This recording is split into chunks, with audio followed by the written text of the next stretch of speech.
Hi there, I'm Tercy Engelhardt, and I'd like to welcome you to the Unreasonably Grateful podcast, Living in Grace by Choice.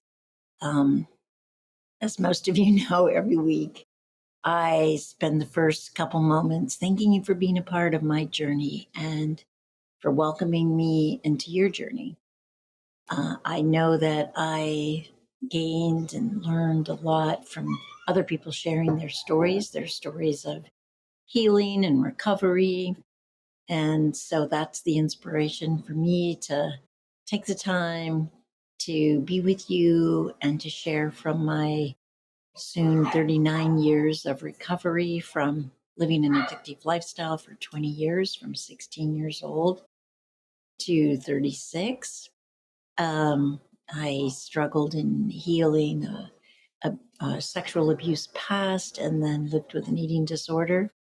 And I'm so grateful for the lessons I learned along the way. And even when I look back, I'm actually grateful for the entire path. And I encourage you, wherever you are, to trust that wherever you are in your journey, it's exactly what you need to discover who you truly are and then to live out your life as the amazing, incredible, divine being that you are.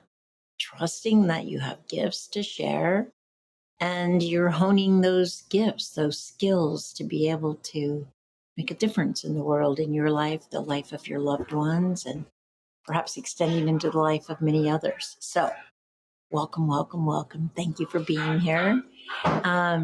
I also let you know that if you know someone in your life who struggles with who they are or some version of compulsion, addiction, or just struggling to really step into the divine creation that they are, invite them to listen in. Let them see if it's a fit for them. And I thank you for doing that. On Tuesdays, I offer individual sessions where I can, as an elder, sit and listen and reflect back to you what I see and what I hear.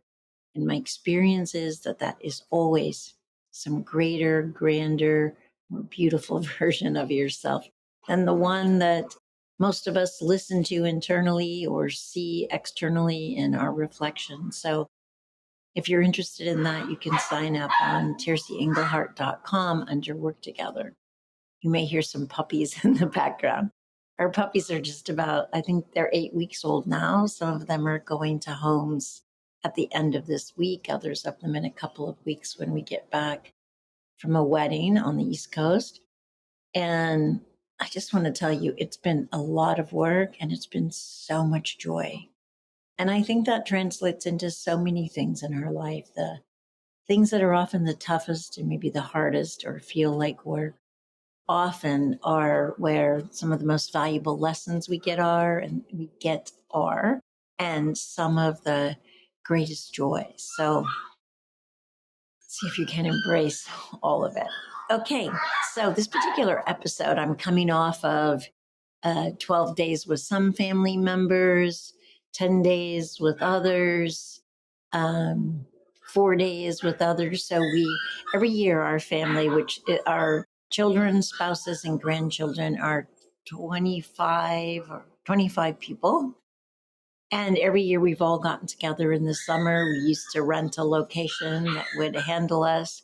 Now we're starting a family camp on our farm here in Idaho where we set up tents and we have an outdoor bath and a composting toilet and a beautiful sauna and a great cold plunge. And we live, of course, in the beautiful northwest of Idaho. And we have an abundance of freshwater swimming, boating, hiking, biking. It's just stunning. It's so beautiful. It's the most idyllic summer. So we just had 18 of our family members. The rest, I hope, are going to come. Well, some are coming in September because now we're starting to juggle schedules and timing with older children and camps and school and all of that. So I just had a beautiful dose of time with children and grandchildren. Thus, the topic of this particular podcast is time with family, time with loved ones. And I want to just share some of the insights that I gleaned over this. So, first of all, we live a very rural life. We live in a very small town. We have 76 acres. Um, and most of our children, well, some of our children come from cities, Los Angeles, and others come from a bigger farm in Texas. But most of them are working and they're still involved in that higher paced life, faster paced life. And that was certainly my experience when they first arrived. Like there is a particular energy and speed and intensity and even anxiety and about a faster life where it feels like you're still trying to get ahead or um, support your family, build some kind of a nest egg. And I get it. I get it. I get it. I get it. I was a single mom for several years, and I know the need to provide for your children. And however, what I noticed is after a day or two, when they kind of settled into the pace here, there was a peace about them. There was a slower, deeper conversation available. There was more time to interact with their children, my grandchildren. And of course, my husband and I have that time, and we were able to spend time with them. And I remember how every moment is an opportunity to teach, to learn, to deepen the meaning of life. Whether you're, in my case, I took 3 children, 9 puppies to the vet, and the lessons along the way and the way they helped me and participated, and whether it's collecting eggs when we're here on the farm or milking and processing milk or whatever it was, that involvement, that interaction involvement with children or grandchildren is so valuable. And so I want to encourage you that wherever you are in that spectrum of your life seasons and however old your children are, even my adult children, it's so wonderful and valuable and fulfilling to spend time actually connecting about what really matters and deepening the conversation, asking questions, listening, reflecting back, playing games, laughing, eating meals together, things that may have fallen by the wayside over the what we call the advancement of life, the input of the technology world. And so I want to encourage you that as you go through life, I can promise you, as you get closer to the end season of your life, what will be most important are those precious moments and memories that you spend with loved ones. So I want to encourage you this week to take time, make time. We can live in such a scarcity of time. The truth is, we all have the same amount of time and we get to choose how we spend it. So spend it sharing meaningful things with the people that you love.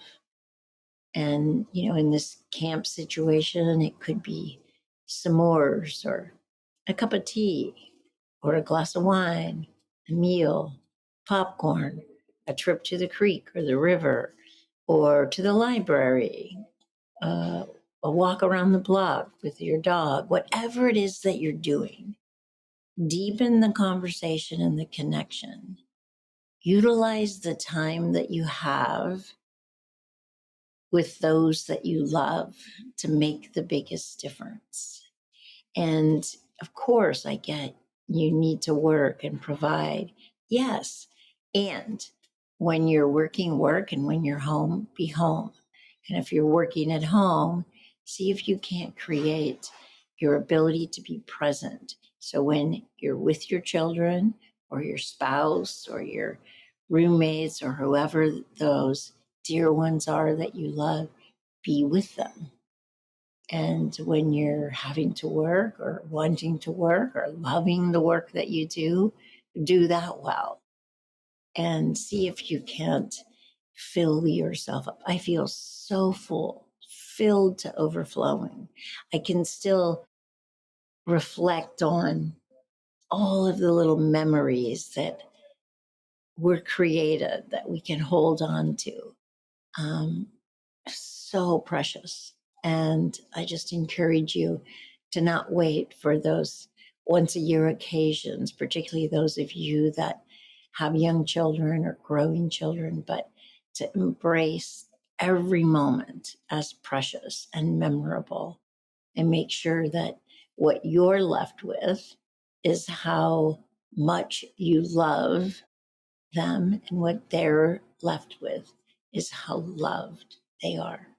Okay? And I'll be here next week. Have a beautiful, beautiful week. Loving the ones you love.